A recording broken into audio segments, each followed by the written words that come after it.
Hello my friends and welcome back to my channel. My name is David and today I'm going to talk to you about my favorite reads of 2023.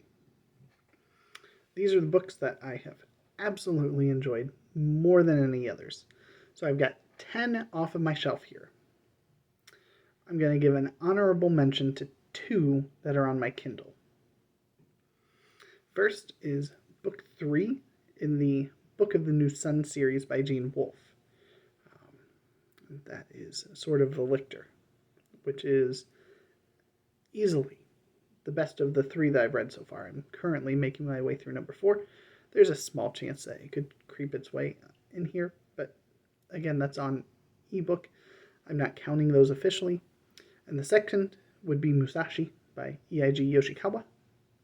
I don't own either of those books. Probably will in the future.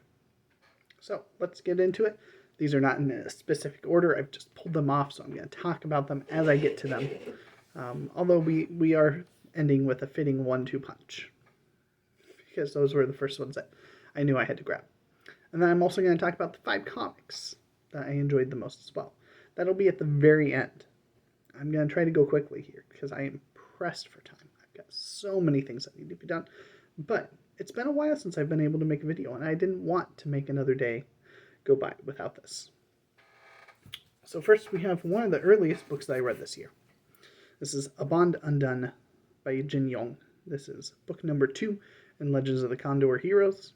This is a book that my wife got me for Valentine's Day.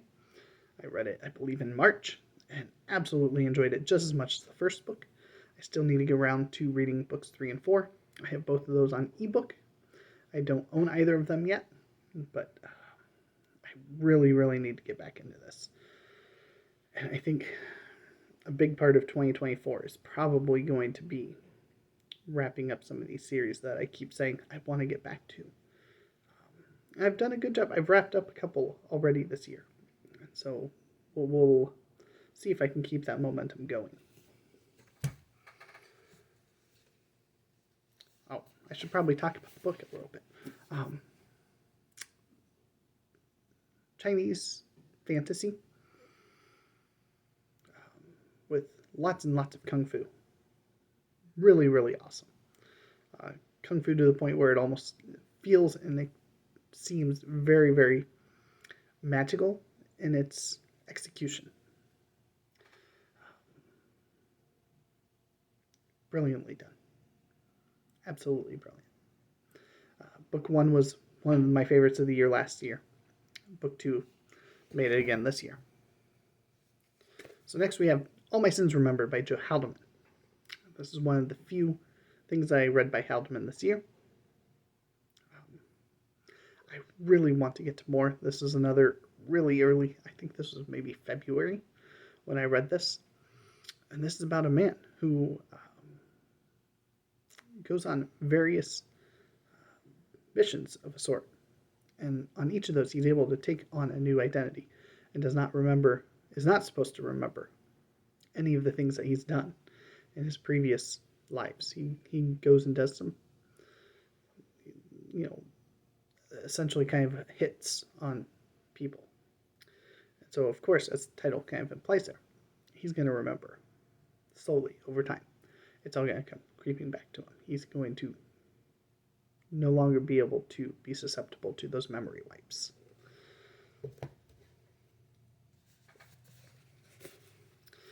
Next, we have The Demolished Man by Alfred Bester. This is fantastic. If I were to put these in order, this would definitely be in the top 3 right here, at least. Maybe, yeah, probably comfortably, I could say in the top 3. There is a society where there are people who are able to read your thoughts, to sense your intentions, your emotions. And so for the last 50 years, murder has been impossible, because before you could even commit the act, they'd be able to detect you and to be able to take you out. That sets up the background for this book, where it is kind of a trying to convict this person who finds a way to commit a murder. However, he's one of the point of view characters. You know very early on who does the murder and how he does it and how he gets away with it. So a big chunk of this book is him trying to evade getting pinned for to get away with it clean.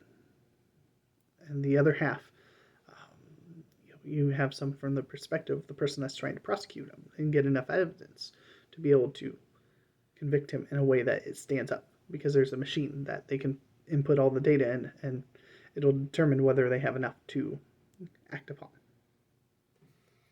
That back and forth nuance is brilliantly done.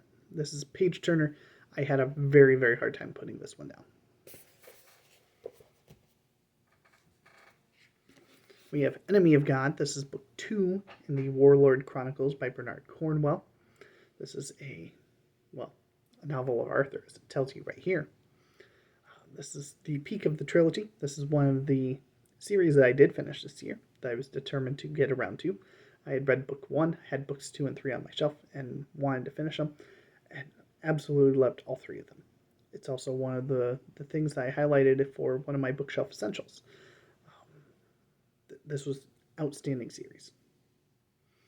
If you have any interest in King Arthur at all, if you enjoy some of the King Arthur mythos, or if you like historical fiction that's not afraid to get a little gritty, grim, dark in some of its portrayal, this is absolutely excellent. Speaking of historical fiction, we have Killer Angels by Michael Shaara. This was one of the biggest surprises for me. In fact, I could safely say this was the biggest surprise on this list. I'm not big on the Civil War at all, but this was magnificent.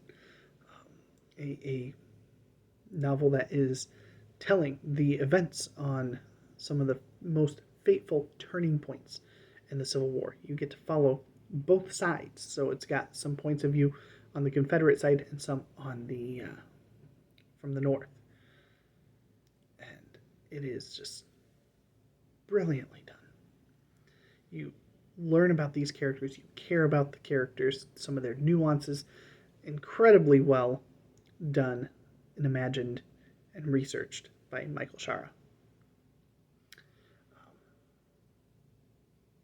Can't recommend this highly enough. Even if you have no interest in the subject matter at all, like me, you may very well enjoy this because it is just done masterfully. Next, we have a 2-for-1, because really, I can't have Endymion without also including The Rise of Endymion. So this is the books 3 and 4 in the Hyperion Cantos. So books 1 and 2 tell kind of a complete arc. These 2 tell more of a cohesive following the events of a small cast of characters as they move forward to hundreds of years after Hyperion and Fall of Hyperion, dealing with the aftermath, the after effects, and lots of intrigue and lots of interesting worlds that they go and encounter as they're traveling. It's got some brilliant character work done here. Dan Simmons has absolutely won me over with the Hyperion Cantos. Just an absolute masterful set of 4 books, to where the worst of them stands out. Fall of Hyperion is easily the worst of them. And Fall of Hyperion is still one of the best damn books out there that I've read. The entire series is just phenomenal. A quartet that I'm going to be reading and rereading endlessly through my life, much like I do Lord of the Rings. I imagine, just like the Lord of the Rings proper, I'm probably going to revisit those 4 books every couple of years, because they are just that really, really good. And lots of stuff that's just packed in them. One of the biggest surprises on the list in terms of a type of a book.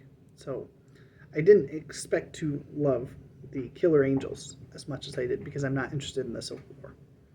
But it's not often that I can look at you in the eye and say, this is an anthology of short stories that is magnificent.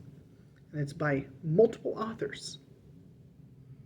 That's a very rare accomplishment. It's a very rare feat. But you would hope that something that says something like Science Fiction Hall of Fame. So this is volume 1. So this is the greatest science fiction stories of all time, edited by Roger Silverberg. And these are wonderful. Even the worst of them. So I've been reading some of the older magazines and things like that each month. And the worst of the stories in here is still better than the average story in any of those. So when it hits, it really, really hits. There are some absolute fire stories in here. So let's take a look here. Some of my favorites. The Roads Must Roll by Robert A. Heinlein. Microcosmic God by Theodore Sturgeon was great. The Weapon Shop by A.E. Van Vogt was one of my favorites. Arena by Frederick Brown, I think, was my favorite in here. Absolutely brilliant story. That Only a Mother by Judith Merril was my least favorite in here. I can say that one pretty safely.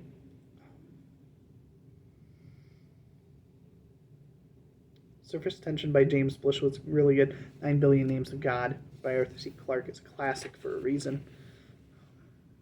The Cold Equations by Tom Godwin was pretty good. Fondly Fahrenheit might have been my second favorite in here, and that's by Alfred Bester. Flowers for Algernon by Daniel Keyes, so the novella form before it became a novel. Brilliant. Fantastic. And A Rose for Ecclesiastes by Roger Zelazny. Lots and lots of outstanding, hard-hitting science fiction stories. It's so rare to find a complete collection that feels like, yes, this is one I can recommend cover to cover. But I found one. We've got 3 more books to go. We have Children of Ash and Elm by Neil Price. So this is a history of the Vikings. If you have no interest in the Vikings, you're probably going to not be as interested in this. But for those of you that are like myself or Vin over at Revenant Reads, this is a must-read. This is a pretty well-paced, pretty good at keeping the pace going throughout. I don't read nearly as much nonfiction as I probably ought to. And when I do, they go from big hits to wild, wild misses. It helps to be interested in the subject matter. They are slow reads compared to anything else. I read this back in January. I distinctly remember trying to really, really hard to fit it in before the end of the month so that I could start February with a clean slate, and was forcing myself to read a lot more than I normally would in a nonfiction. And I still enjoyed it to pieces. This is one that I'm going to go back to because it is that good. It might be my favorite book on the Vikings I've read ever.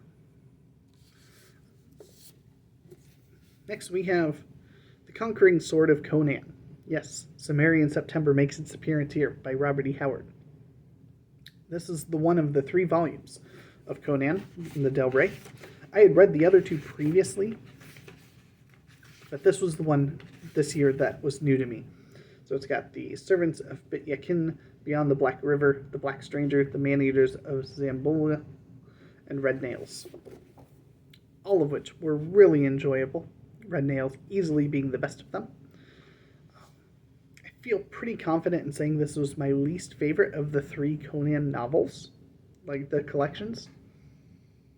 But a bad Conan is still better than the vast majority of what is out there. I should say a bad Robert E. Howard Conan. Need to make that distinction here. This was wonderful. A very, very delightful read. And so now I need to be looking and saying, okay, which is the next Robert E. Howard Del Rey that I want to pick up for my shelf because I want every one of them. And, 2024, I need to read at least one of them, right? So that Robert E. Howard can make his annual appearance on this list. And speaking of annual appearances on the list, you see right there a name that you would not be shocked to find. So this is easily the biggest book on the list. This is The History of the Hobbit. This is by John D. Radcliffe. And this is, again, monstrous. It is packed full of wonderful stuff. Not only does it have the first full version of The Hobbit, so the earliest drafts along the way, so you get to read the story. But it's got so many extra tidbits. It's got notes and discussions delving deeper into lore and the origin of where Tolkien probably pulled some of the names and ideas from, and just so many brilliant things. That this is the type of book that I want to have as a reference as a Tolkien fan, but it's also a worthwhile read. To read it cover to cover or just to dip in and out as you have time. This is one I'm going to be pulling out regularly because it is just incredibly well done and well worth every minute spent in here. So that concludes the books. Those of you that have no interest in comics, farewell. Thank you for watching. I hope you have a wonderful holiday season and that you are looking forward to 2024 and having great hopes for that. So now, let's talk about comics, because we gotta talk about comics. I've read some really good comics. I'm gonna start with one that I can't remember if it was very late last year or very early this year, but I'm gonna put it on here anyway because I want to talk about this. This is Conan the Barbarian. So he returned to Marvel Comics. This is 2019, so this is a 12-issue run. The life and death of Conan the Barbarian. And it is done wonderfully. The artwork in here is outstanding. And the story it tells a very complete story in these 12 issues about, the life and death of Conan, with some twists, some really interesting antagonists that Conan goes up against. And it is just good, engaging fun the whole way. He is alive and very, very well on this page. And if you don't have any interest in superheroes, something like this might be more for your palate. And I strongly recommend that one. So we'll continue with the non-comic or non-superhero recommendation. This is the Icelandic trilogy. So this is Northlanders. This is by Brian Wood. This is volume 7. And it's part of what I had to pick up because they didn't have a reasonably priced volume 2 of the thicker ones. So I had to pick up a couple of these smaller ones. And so in that volume 2, this entire Icelandic trilogy along with some others are in there. And this Icelandic trilogy is just wonderfully done. It's got some good artwork along the way. And more than that, it has fantastic storytelling of exactly what you would expect from Viking era saga-like narratives being told.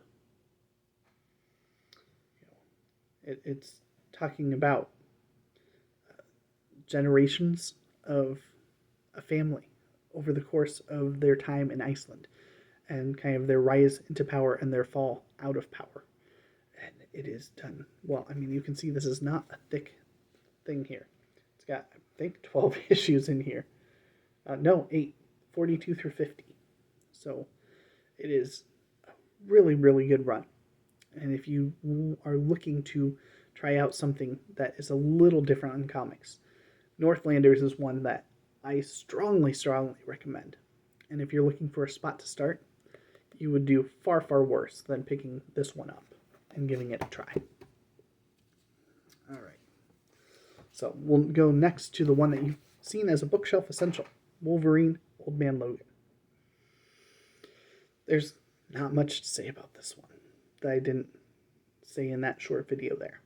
This tells a story about a character that I don't really enjoy that much. There are a lot of Wolverine superfans out there. I'm not one of them, even though I'm a huge X-Men fan.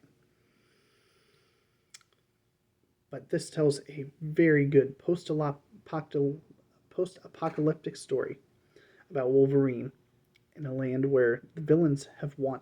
They have conquered the country. There are not very many superheroes left. Most of them have been beat down into submission. And Wolverine does not kill anymore. He was the best at what he did. He does not do that anymore. Until very, very late in here, there's a moment where the claws come out. And that's the moment you're waiting for. And before that, you get to have your gut wrenched when you understand why Wolverine refuses to unleash the Wolverine anymore. This is a master story arc right here. This is superhero comics at its best. One of the most recent ones that I've read. So this is a 2-volume that I'm holding up here. This is Final Execution Part 1 and Part 2. This is Uncanny X-Force. And it follows a set of characters. You can see here on the back. You've got Deadpool, Wolverine, Nightcrawler, Psylocke, and Phantom X. Now, I knew of Deadpool, but had never really read anything Deadpool. And he's fun in this one. Of course, you know what to expect from Wolverine and Nightcrawler. I hadn't seen much with Psylocke, but she was a surprisingly enjoyable character. I had no idea who Phantom X was before this. But you can see here, back of book 1, you've got the Skinless Man, who is a villain. And you've got just some super villains. You've got Mystique, you've got the Shadow King, you've got the Blob, you've got Sabretooth, and they are setting out to bring about the end of the X-Force. And a big part of that, they are trying to corrupt a new young Apocalypse, who you see in the very opening pages here. That's a young Apocalypse. And the story arc that is told through this, of the X-Force trying to be a good influence on this kid and get him to make the right decisions, to not walk down the path that he is hereditarily bred to walk down. And the circumstances that they encounter, including some time travel, it is just all done really, really well. And it made me instantly want to check out the rest of this run on Uncanny X-Force, because it was just incredibly done with these characters. Yeah, really, really, really good. And then last, but certainly not least, this has gone on longer than I wanted it to, but I knew with my stack that there was no way to go faster. We have House of X, Powers of X 10. Which is really, really interesting. One of the more modern X-Men runs. This is probably the thickest of the volume. Yeah, this is easily the thickest of the volumes. This has got House of X 1 through 6 and Powers of 10 1 through 6. So 12 issues. And these are engaging. These are showing a world that is after the events of House of M, for instance, where Scarlet Witch eliminates the mutant gene. This is after they have a rise back in power, and they have developed their own little community um, through these plants that allow them to travel to their own unique nation. And this tells the story of a person who lives multiple lives, trying to find the path, going through where it leads to the right outcome for the world, where things don't go dark, and has the execution of the Sentinels and Nimrod, which is like the ultimate Sentinel in the future. That whole story arc coming into fruition. And it sees all of the different good and bad mutants pulling together over the course of this time to try to overcome these things that are going to be inevitably happening, because this person is able to make them through someone like Charles Xavier, who can read thoughts and understand exactly what she's experienced. Okay, she's been here before. She's lived this life. She's gone down this path. We know where this leads. We know the decisions that led us here. Okay, she only has a certain number of lives. How do we avert this crisis? How do we make it so mutants do not get wiped out completely? And this is just, it's good. It's really, really good. So there you go. There's even more comics I could have put on here. You know, read some of the Man of Steel, Batman Year One. You know, there's all kinds of really good stuff that I've been reading this year. It was hard getting it down to just 10 books. And I hope that 2024 turns out to be just as tough of a decision at the end of the year as to what really stood out, what has been worth talking about at the end of the year. So stay tuned. I'm going to try to make a video before the end of the year where I talk about some of my plans for 2024. Until then, I will catch you later. Thank you, BookTube.